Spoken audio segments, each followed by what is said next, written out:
guys, Dolly here. Welcome back to Gipsyrosepaperie.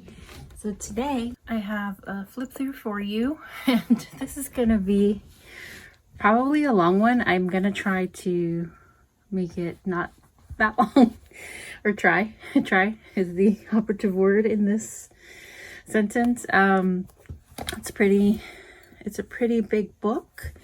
It's got 7 signatures. The spine measures just a bit over 5 inches, and the cover I've shared on my Instagram, like step by step, but it's got an assortment of textiles. Let me take off the closure.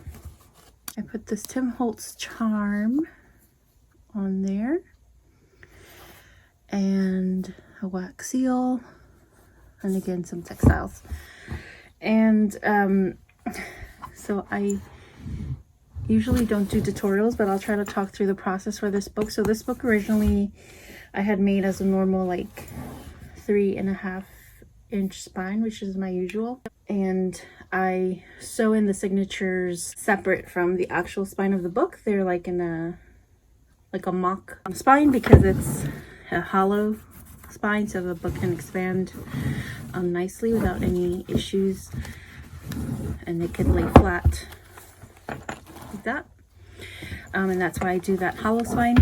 But I do this separate, and I originally fitted onto the 3 inch, and then when I put it in this book I realized that was not gonna work. I mean, as it is with the 5 inch, it barely closes, but it had really bad like alligator mouth like this with a 3 inch spine. So I ended up having to do surgery, I call it, and cut the spine completely off, redo a new spine, make it bigger, and so that's what you see there. So I will stop talking about how I made the book and actually show you the book. But if you do have a specific question, then I'll definitely try to answer it as I go through your comments. But other than that, we'll just get started. So the theme she wanted was fairy tale with some darker aspects, and specifically she wanted a signature that represented the god Hades, and so I tried to include that. And it's very super fat. You could probably get rid of some of the girth by taking out the ephemera. The book would be a little bit less poofy, if that's even a word. So we'll just get started. So here in the front page I have a tag, and these are graphic 45. I think I used a lot of graphic 45 paper in here. And then I made these, I wouldn't necessarily call them tags, they're more like clear pockets, and I wanted a way to include pressed flowers without having to laminate, because I wanted the person to be able to pull it out if they wanted and use it, but it needed a way of being protected because they're very fragile. So that's what I did there. There's a few of these, and I'll just put them right back in here. I used a lot of Franken paper in here, so it's going to give it sort of like that reconstructed sort of shabby look, which I love. And this is a flip here. I did some stenciling, and there's a lot of tabs on this book.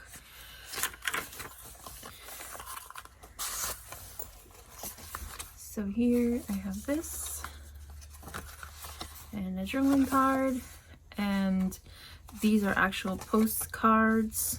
I found a book on eBay with just like Wood Waterhouse postcards. I used a lot of sort of like woodland type, like forest animal paper in here.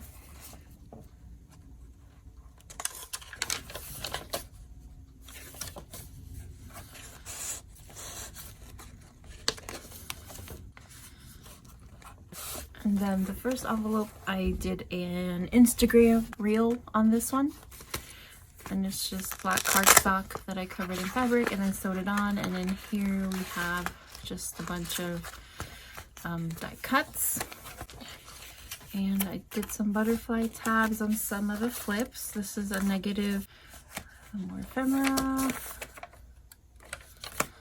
And then I made these paper clips with wax seals, and they look like this. They're large.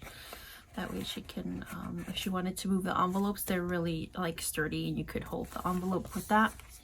Oops, I forgot it was holding this little die cut sticker. Second signature.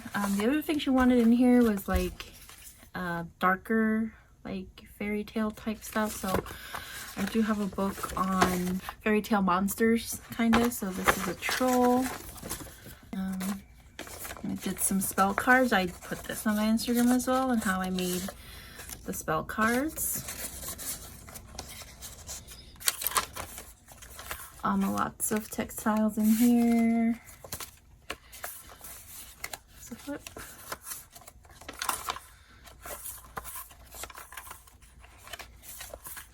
Third signature. Second envelope looks like this. And this one has some book pages.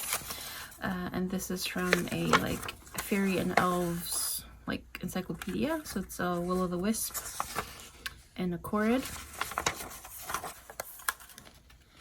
Stenciling. I did this pocket in on my Instagram. It's just die cuts, and then I put some vellum here to protect the die cut pieces that stuck out because they were getting kind of bent. And then I just did some decorative stapling up here. And the papers I used in here, like these, are from the Green Witch stack from Michaels.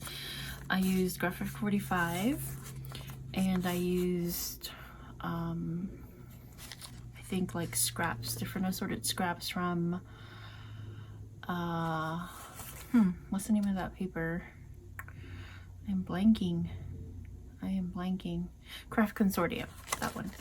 Here we have some Tim Holtz tissue that I distressed. And then I did a bunch of these botanical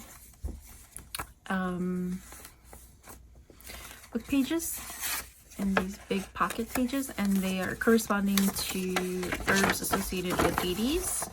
This one, really beautiful. The paper from this book, I think it's called The British Guide to Wildflowers, is so nice.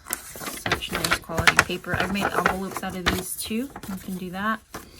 But I thought I'd keep them intact for you in case you wanted to like take them out of the book and get some of that girth out. We have a flip, and then I have a teardrop paper clip with another die cut sticker. Some more pressed flowers here. Another pocket you can put anywhere. And then this beautiful Graphic 45 journaling card.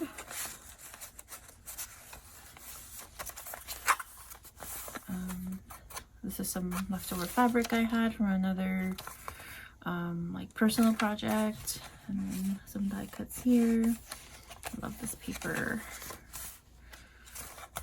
And we have some more. I just want to show you this. It's like from the Graphic 45.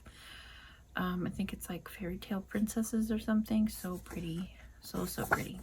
So it also has like a medieval type vibe to it, like just kind of medieval, a lot of fairy tale, and like a lot of sort of dark stuff as well. This is a knocker, a Tommy knocker. Some Franken paper. And this is now the fourth signature. Some textiles there, some more journaling cards. I love how the stenciling came out. Really cute. Love the paper. Oh, and then I also used it's like a I don't remember who makes this paper. If I find it, I will link it in the description. I can't quite remember who made that paper. Here we have another envelope, and this one is like lace, and I put a lot of that leaf embroidery on it, and I put a lot of sari silk in here for her in case she wanted to use it for anything. And another one of those paper clips. Oh, I use several papers in here. I'm losing track now because I usually just like go shopping, I call it, in my stash, and if the paper like calls to me, then I'll just pull it out, and I don't always remember what's stacked, so I'm sorry. If I find this, if I even know what this paper's from, I will link it. Another beautiful page from that British Wallflower book, and this is the 5th signature. And then here I had this little like leather heart thingy. I don't even know what this is. I know I just found it in my stash, but it snaps together. And so in this pocket page I put another wildflower page, but I made little holes that way, like if there was something that she wanted to safekeep, she could do it here, and then it just snaps right back into place there. And it's like a little leather tab. Thought leather went appropriate with like that medieval sort of theme. Really beautiful journaling cards. I have some owls in here too because they're associated with Hades. And we have some witch's brew there, stenciling, more ephemera, lots of pockets in here. I think it has at least 14 pockets, not counting the huge pocket pages, which I think there's a total of 6. More textiles here. I really love using staples for things. I just think like they add like a different texture, like a more masculine type texture. Another one of those beautiful Waterhouse postcards. Let's see. Oh, this is one of those journaling cards. And then this is the last signature, which this is the one that like I dedicated to Hades, and I just wanted to put a disclaimer that I don't know a lot about Hades, and I asked her to just educate me, and she was like super nice. So thank you so much, Shannon, for being so helpful, and I hope that it translates. So here we have like the witching hour, because from my research, Hades is like a god of the underworld, so associated with like darkness and things like that, and death, and well, I think rebirth too, but mostly like death. And snakes are one of the animals. Also, Hades is known for having like a 3-headed like a wolf, and I didn't have something wolf or 3-headed wolf type, but I did have like a werewolf, and it's like a fantasy creature, so I thought that I would just include that.